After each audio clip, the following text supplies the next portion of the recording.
Bien, en esta oportunidad vamos a estudiar algunos axiomas de probabilidad que nos van a ser útiles para entender mejor los demás conceptos de probabilidad. Empecemos con definiendo, sean A y B eventos del espacio muestral S. Entonces, la probabilidad de que ocurra A va a ser un valor siempre entre 0 y 1. 0 cuando no se presenta ningún resultado para el evento A, y 1 cuando el evento A corresponde al espacio muestral. Otro axioma que nosotros podemos estudiar es la probabilidad de que no ocurra ningún elemento o del vacío sería 0 siempre. Cuando hablamos de con esta pequeña comilla aquí, hablamos de un complemento o de lo contrario al evento que estamos estudiando. Entonces decimos si A' es el complemento del evento A, entonces la probabilidad de que ocurra A' será igual a 1 menos la probabilidad de que ocurra A. Definamos aquí lo que son eventos mutuamente excluyentes y no mutuamente excluyentes. En este caso, para el axioma 4, cuando hablamos de que A y B son no mutuamente excluyentes, estamos diciendo que parte del evento A y el evento B puede ocurrir al mismo tiempo. Si yo busco la probabilidad de que uno de los dos ocurra, sea A o B, esa probabilidad será igual a la probabilidad de A más la probabilidad de B menos la probabilidad de que los dos ocurran al mismo tiempo. Estudiaremos algunos ejemplos más adelante para reforzar mejor estos axiomas.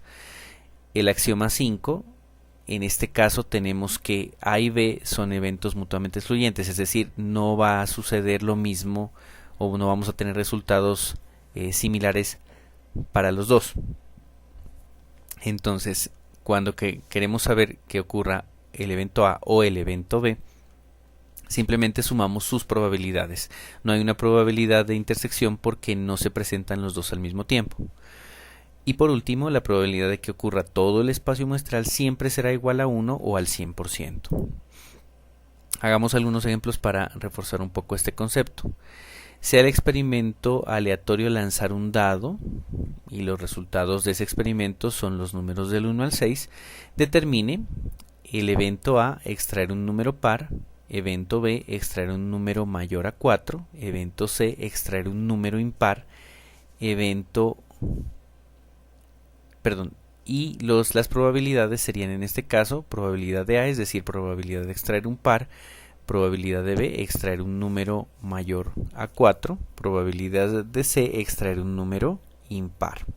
Además vamos a calcular las probabilidades de A complemento, es decir, no extraer un número par, así lo podemos interpretar, probabilidad de A unión B, es decir, extraer un número par y un número mayor que 4, probabilidad de AC, es decir, extraer un número par o un número impar, y probabilidad de B unión C o extraer un número mayor que 4 o un número impar.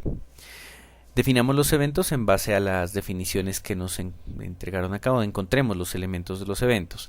Extraer un número par entre el 1 y el 6 serían el 2, 4 y 6, es decir, tenemos un número de posibles resultados para ese experimento de 3. Extraer un número mayor a 4. Los números mayores a 4 dentro del conjunto del 1 al 6 serán el 5 y el 6, dos posibles resultados. Extraer un número impar. Dentro de los números del 1 al 6, los impares son el 1, 3 y 5, tres posibles resultados. Estas probabilidades que tenemos acá entonces van a tener los siguientes valores. Probabilidad de que ocurra, es decir, que encontremos un número par. Número de veces en que se generan los pares o que se encuentran los pares dentro de los 6 posibles resultados del lanzamiento del dado. Tendríamos 3 pares dentro de los 6 resultados del dado, o 1 sobre 2 al simplificar, 0,5 o un 50% de probabilidad de obtener un número par. El evento B era obtener un número mayor a 4. Los números mayores a 4, recordemos que son 2, el 5 y el 6, del espacio muestral, que son los números del 1 al 6, es decir, 6 posibles resultados. Al simplificar tenemos un tercio, dividimos 0.33 o un 33.3% de probabilidad de obtener un número mayor a 4. Para los números que sean impares, que habíamos definido como el evento C, tenemos que los impares dentro del conjunto de números del 1 al 6 serán el número 1, 3 y 5, es decir, 3 resultados, sobre los 6 posibles resultados que son todos los del espacio muestral. Simplificamos también estas cantidades, tercera y tercera, tenemos un medio, 0.5 o un 50% de probabilidad de obtener un número impar. Ahora vamos a buscar la probabilidad de no obtener un par, que la podemos definir con uno de los axiomas que acabamos de estudiar, y definiríamos esa probabilidad como 1 menos la probabilidad de sí obtener un par. Tendríamos entonces 1 menos un medio, ¿verdad? Recordemos que la probabilidad de obtener un par era un medio o 0,5. Podemos trabajarlo en forma decimal o fraccionaria como en este caso. Al restar 1 menos un medio obtenemos un medio igual a 0,5 o un 50%. Si es un no par, estamos hablando de un número impar, ¿verdad? Miren que nos coincide la probabilidad del no par con la probabilidad del número impar que habíamos llamado C a ese evento. Veamos esas probabilidades compuestas. Recuerden que nos plantearon que también calculemos la probabilidad de que sea un número par y que sea un número mayor a 4. En este caso entonces nosotros estaríamos teniendo en cuenta que dentro de los números pares existe al menos una cantidad que es un número mayor a 4, ¿verdad? Porque recuerden, regresemos un poco hacia las definiciones de los eventos. Queremos encontrar la probabilidad de que el número sea par y que además sea mayor a 4. Números pares 2, 4 y 6 mayores a 4, 5 y 6. Miren que el 6 es un número que cumple con las dos condiciones a la vez. Por lo tanto, cuando calculamos esa probabilidad tenemos que tener en cuenta la probabilidad de que ocurran las dos cosas, que para nuestro caso sería el resultado 6, que es un número par y además es mayor a 4. La probabilidad de que sea un número par de la parte anterior habíamos dicho que era un medio. La probabilidad de que sea un número mayor a 4, como teníamos dos posibles resultados de 6, era un tercio. Y de lo que acabamos de observar, la probabilidad de que sea par y además sea un número mayor a 4 sería 1 de 6, porque el único resultado que cumple con esas condiciones es el 6 de los 6 posibles resultados.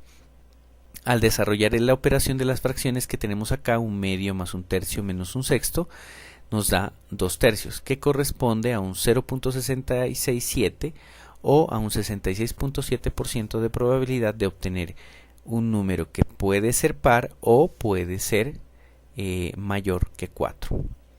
La probabilidad de que sea un número par o un número impar estará sujeta, en este caso, como son eventos mutuamente excluyentes, es decir, no tenemos resultados semejantes. Miren lo que sucede acá. Números pares 2, 4, 6, números impares 1, 3 y 5. No hay semejanza entre los elementos, por lo tanto no utilizamos la probabilidad de que los dos ocurran, no van a ocurrir los dos, o es par o es impar, pero no las dos cosas a la vez. Por eso esa probabilidad se calcula simplemente sumando la probabilidad de que sea par más la probabilidad de que sea impar. Tendríamos un medio más un medio igual a 1, un 100% de probabilidad, porque en esa extracción podemos tener como resultado cualquiera de los 6 resultados del espacio muestral. Ahora, buscamos la probabilidad de que sea un número mayor a 4 o que sea un número impar, que es el evento C.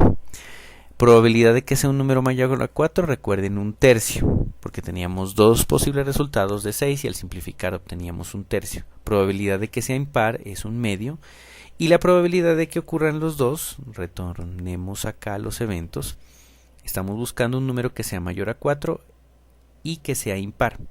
Miren que el 5 cumple con esa condición, es mayor que 4 y también es impar. Por eso la probabilidad de las dos situaciones, en este caso sí son mutuamente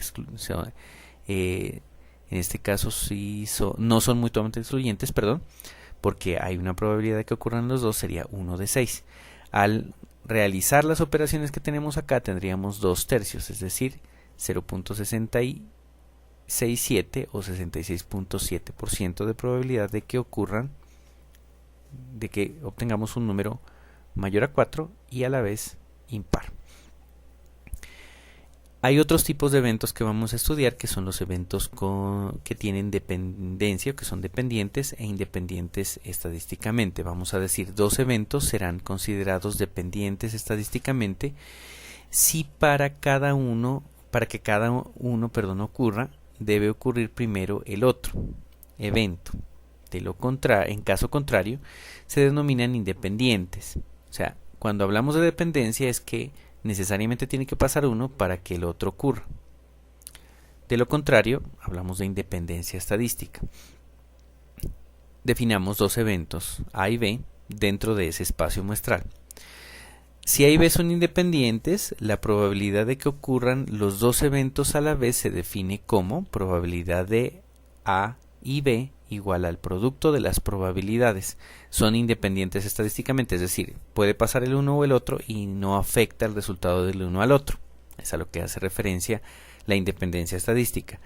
Cuando hay dependencia estadística, entonces vamos a entrar a ver otro concepto, que es la probabilidad condicional. Al existir algún tipo de dependencia estadística entre los dos eventos, es decir, necesita que pase uno para que suceda el otro, a eso hace referencia la dependencia estadística, se tiene en cuenta el concepto de probabilidad condicionada o condicional, en el cual si A y B son dos eventos, entonces P de A, esa rayita B, P de B, perdón, rayita A, denota la probabilidad de B dado que ocurrió A anteriormente, o sea, debe pasar primero A para que pase luego B. En general vamos a definir esa probabilidad condicionada como la probabilidad de que ocurra B habiendo ocurrido A igual a la probabilidad de que ocurran los dos eventos sobre la probabilidad de que ocurra A. De aquí podemos despejar la probabilidad de que ocurran los dos eventos. Para que ocurran los dos eventos, cuando tienen dependencia estadística, necesariamente tiene que ocurrir el primero y debe ocurrir el segundo habiendo ocurrido inicialmente el primero. Así lo vamos a definir. Veamos un ejemplo para aclarar un poco estos conceptos. Volvamos al experimento de lanzar el dado, entonces, donde tenemos 6 posibles resultados. El evento A, extraer en este caso un número mayor a 3. El evento B lo vamos a definir como extraer un 5. Y el evento C, extraer un número menor o igual que 2. En este caso vamos a calcular las siguientes probabilidades. Probabilidad de extraer un número mayor a 3, probabilidad de obtener un 5, probabilidad de obtener un número menor o igual a 2, probabilidad de obtener un número mayor a 3 y menor o igual que 2. Y la probabilidad de obtener un 5 habiendo obtenido un número mayor a 3. Así es como lo definimos. Los eventos en este caso serán el evento A, extraer un número mayor a 3, serían los números 4, 5, 6 dentro de los resultados del espacio muestral, que son los números del 1 al 6, es decir, 3 posibles resultados. Extraer un 5, solo un resultado, ¿verdad? El 5, una sola posibilidad. Extraer un número menor o igual que 2. Los números menores o iguales que 2 serían el 1 y el 2. Entonces tenemos 2 posibles resultados. La probabilidad de que ocurra A, es decir, de que obtengamos un número mayor a 3, será igual a 3 posibles resultados de los 6 que tiene el espacio muestral. Simplificamos, dividimos y obtenemos un 50% de probabilidad de obtener un número mayor a 3.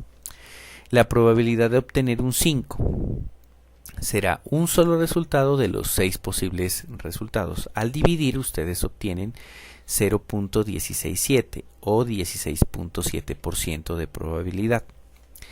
Probabilidad de obtener un número menor o igual a 2. Dos posibles resultados de los 6 que tiene el tamaño del espacio muestral. Tendríamos un tercio o 0.33 o un 33% de probabilidad de que ocurra esa situación.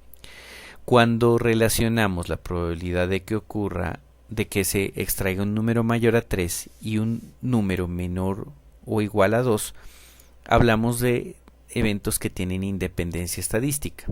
Para que pase uno no necesariamente tiene que pasar el otro, ¿verdad? Porque los números mayores a 3 no tienen nada que ver con los números menores o iguales al 2. No tenemos dependencia o relación entre los dos.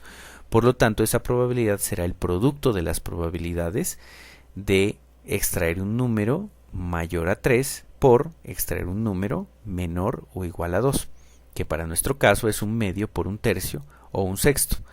Al realizar la operación de 1 dividido entre 6 tengo un 0.167 o 16.7% de obtener un número que va a ser mayor que 3 y menor que 2.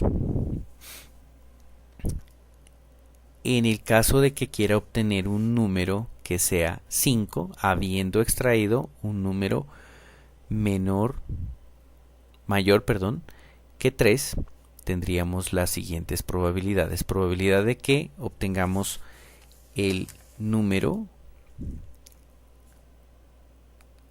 mayor a 3 y que sea un 5. Que para nuestro caso, volviendo a los espacios, a los eventos, tendríamos una sola opción de las 6 posibles opciones, porque el único número que cumple con las dos condiciones, es decir, ser mayor a 3 y ser 5, es el 5. Por eso nuestra probabilidad en ese caso será 1 de 6. Ahora la probabilidad de que se obtenga un número mayor a 3 son 3 de 6. Desarrollamos la operación 6 por 1, 6, extremos por extremos. 6 por 1, 6 y 3 por 6, 18. Simplificamos un tercio, 0.333 o un 33.3% de probabilidad de que ocurran las dos situaciones. O de que, se extraiga un 5 habiendo extraído un número mayor o igual al 4. Es una probabilidad alta porque de los 3 posibles resultados nosotros tenemos una opción, ¿verdad? De sacar un 5 de entre el 4, 5 y 6. Dentro de estos conceptos un poco más complejos de probabilidad, vamos a hablar también de la probabilidad total. ¿A qué hace referencia esa probabilidad total? Digamos que tenemos un evento A, el cual puede originar eventos mutuamente excluyentes, es decir, que no tienen relación entre sí como tal, más pequeños y que conforman a, podemos llamarlos A sub 1, A sub 2, A sub 3, así sucesivamente hasta A sub n. Esa probabilidad de que ocurra A podemos relacionarla con la probabilidad de que ocurra el subevento o el evento más pequeño A1, teniendo en cuenta la probabilidad de que va a ocurrir A habiendo ocurrido primero ese pequeño evento, ese A1. Ese producto lo vamos a sumar con la probabilidad de que ocurra A2 teniendo en cuenta que vamos a tener también la probabilidad de que ocurra A habiendo ocurrido A sub 2 y así sucesivamente. Estas probabilidades totales nos sirven mucho para cálculo de errores, sobre todo. Vamos a hacer un ejemplo relacionado con eso. Lo que nos indica esta fórmula es que para que el evento A ocurra deben ocurrir los eventos mutuamente excluyentes A1, A2, A3 y A sub n. O sea, está sujeto a los eventos más pequeños. Veamos un ejemplo. Digamos que tenemos la siguiente situación. Una compañía de mensajería posee 4 líneas de entregas monitorizadas correspondientes a 35%, 28%, 22% y 15% de toda la flota.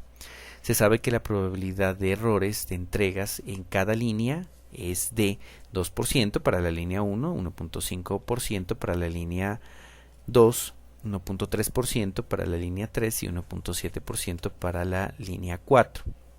Nos piden que encontremos la probabilidad de que en un día se cometan errores de entregas. Entonces vamos a definir los eventos. En este caso, el evento A es cometer un error en las entregas. El evento B sería el envío hecho a través de la línea 1, que para nuestro caso será el 35% de los envíos se hacen por esa línea. El evento C se hace el envío por la línea 2, un 28%, ¿verdad? Estoy expresándolos en este caso en forma decimal. Aquí, me disculpan, me falta un 5, pero sí lo tenemos en cuenta aquí al final en la fórmula. Para cada línea, miren que hemos anotado los porcentajes que corresponden a los envíos que se realizan por esa línea. y cada línea recordemos que tiene un error, ¿verdad? Entonces, ¿cómo podemos interpretar esa probabilidad total? Por ejemplo, si queremos encontrar la probabilidad de que hayan errores en los envíos, podemos decir que vamos a sumar la probabilidad de que esos errores se cometan a través de la línea 1, que sería la probabilidad de que el objeto sea enviado, o los artículos, lo que vayamos a enviar, sea enviado por la línea 1, habiendo ocurrido inicialmente, habiéndose cometido el error por esa línea, ¿verdad? Aquí estamos hablando de esa dependencia.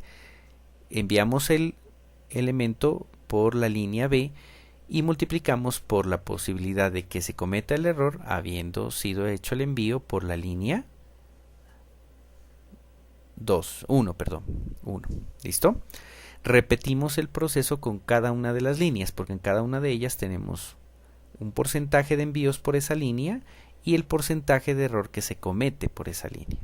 Al desarrollar las operaciones y reemplazar siempre en forma decimal, vamos a trabajarlos en este caso, obtenemos al final, hacemos los productos, multiplicamos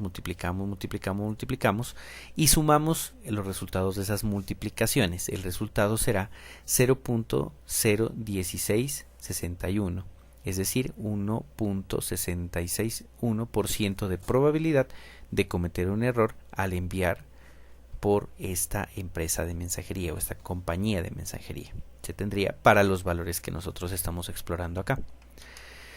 En algunas ocasiones nos interesa saber si esos errores pues tienen más incidencia en alguna de las líneas, como por ejemplo en el caso anterior, o no.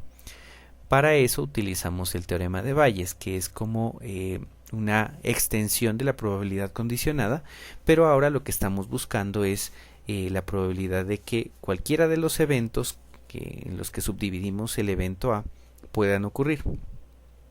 La fórmula es un poco extensa, pero con el ejemplo va a ser más fácil de trabajarla. Estamos buscando la probabilidad de que ocurra el evento A sub i, que podría ser el evento 1, el 2, el 3, así sucesivamente, habiendo ocurrido el evento A, es decir, el evento completo. Entonces esa probabilidad será el cociente entre la probabilidad de que ocurra esa situación A sub i por la probabilidad condicionada de que ocurra A sub i habiendo ocurrido el evento A sobre la probabilidad de que haya ocurrido A, que es con la suma de las probabilidades o con la probabilidad total. Miren que el denominador es igual al de la probabilidad al valor de la probabilidad total que habíamos visto anteriormente. Recurramos al mismo ejemplo de la compañía de mensajería, pero en este caso no me piden que encuentre que se haya cometido un error simplemente, sino que ese error se cometió a través del envío por la línea 2, es decir, vamos a buscar un valor particular, ¿verdad? Una probabilidad relacionada con esa línea 2. Entonces estamos buscando la probabilidad de que se haya hecho el envío por la línea 2 habiendo cometido errores. Miren que eso es lo que nos indica la probabilidad condicionada. Los valores son exactamente los mismos que en el ejemplo anterior. La diferencia aquí es que vamos a hacer el cociente entre la probabilidad de que ocurra, de que el envío se haya hecho por C habiendo cometido un error a través de esa línea. Entonces, aquí hacemos el producto, la probabilidad de que se haya hecho por la línea 2, que es el 28% o 0.28, lo multiplicamos por el error que se cometió a través de esa línea, que es el 1,5% o 0,015. Al multiplicar 0,28 por 0,015 obtenemos 0,0042. Y la probabilidad total, recuerden que la habíamos calculado previamente, era el 0.01661, es decir, 0.01661. Al dividir estas dos cantidades, obtenemos un 25.3% de probabilidad de cometer el error habiéndose hecho el envío a través de la línea 2. Es una probabilidad relativamente alta, ¿verdad?, de que ocurra a través de esa línea. Para complementar un poco esta parte de la probabilidad es importante saber cómo ordenar los elementos del espacio muestral. Hay casos en que es más fácil, de manera gráfica o con algunas fórmulas, encontrar el número de elementos que posee un experimento aleatorio o ese tamaño que tiene el espacio muestral.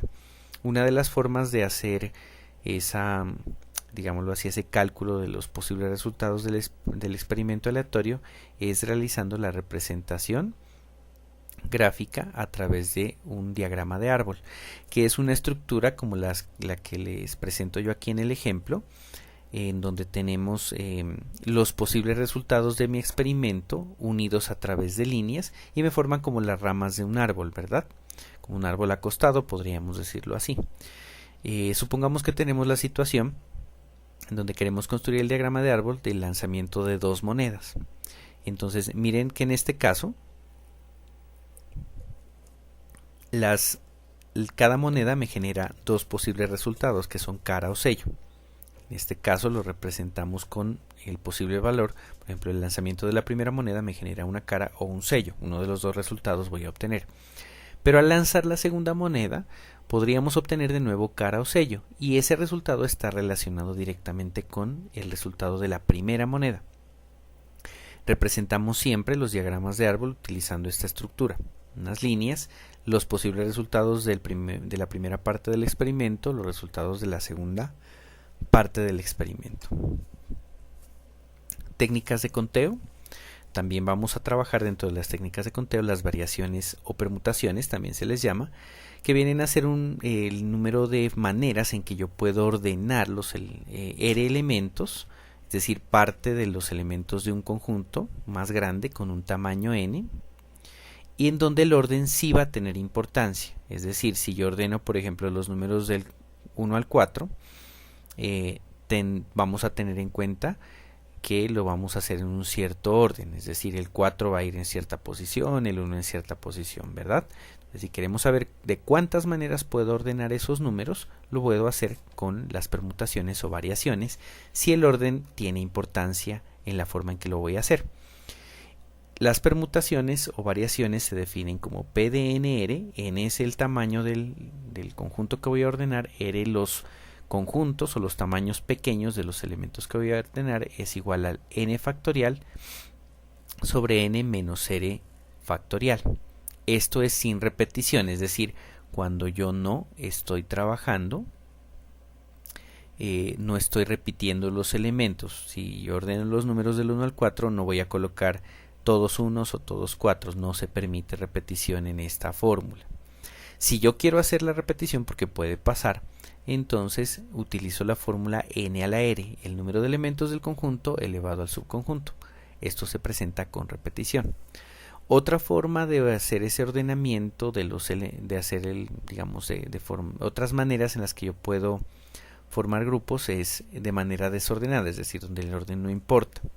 En ese caso utilizamos combinaciones. La fórmula es parecida a las de las permutaciones, pero observen que el tamaño de los conjuntos que vamos a formar también se maneja de manera factorial.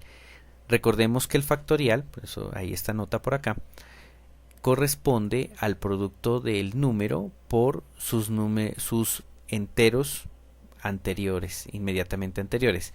Es decir, vamos a hacer n por n-1 por n-2 hasta llegar a 1, como por ejemplo 4 factorial sería 4 por 3, que es el anterior, por 2, que es el anterior a 3, por 1, y termina aquí la multiplicación, multiplicamos y obtenemos 24.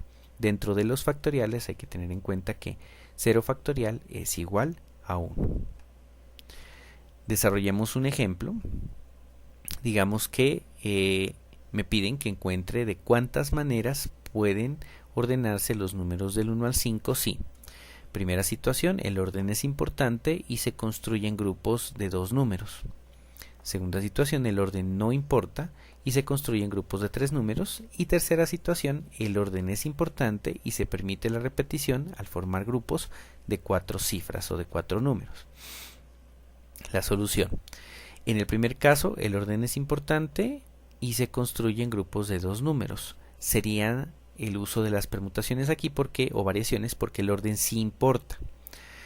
El total de elementos que voy a ordenar son 5, porque son los números del 1 al 5, y los voy a hacer en grupos de dos números, es decir, r igual a 2.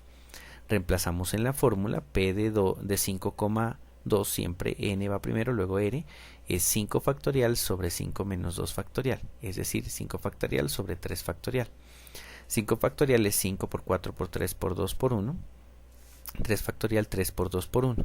Simplificamos 3 por 2 por 1 con 3 por 2 por 1, por eso nos queda 4 por 5, que es 20. Hay 20 maneras diferentes de ordenar los números del 1 al 5 en grupos de 2. Siguiente situación. El orden no es importante. Entonces, cuando el orden no es importante, usamos combinaciones. Para este caso, vamos a hacer combinaciones construyendo números o grupos de números de 3 en 3. Tenemos 5 elementos, los números del 1 al 5, en grupos de 3. Las combinaciones serán entonces iguales a c de 5,3 igual a 5 factorial sobre 3 factorial por 5 menos 3 factorial. Desarrollo la operación, 5 menos 3 es 2, que aparece acá. Desarrollo los factoriales, 5 por 4 por 3 por 2 por 1, que es el 5 factorial, el 3 factorial, 2 por 3 por 2 por 1, y el 2 factorial, 2 por 1. Cancelo, o puedo simplificar aquí, por ejemplo, 3 por 2 por 1 con 3 por 2 por 1, y 5 por 4 es 20, 2 por 1, 2, 20 entre 2, 10. Tengo 10 maneras de combinar esos números en grupos de 3 sin importar el orden. En la situación C, importante el orden y se permite la repetición al formar grupos de 4 cifras. Entonces, como se permite la repetición, la fórmula de las variaciones, que en este caso vamos a utilizar, cambia, o de las permutaciones cambia. Usamos la fórmula P igual a n, a 5,4, 5 elevado a la 4, que sería 625.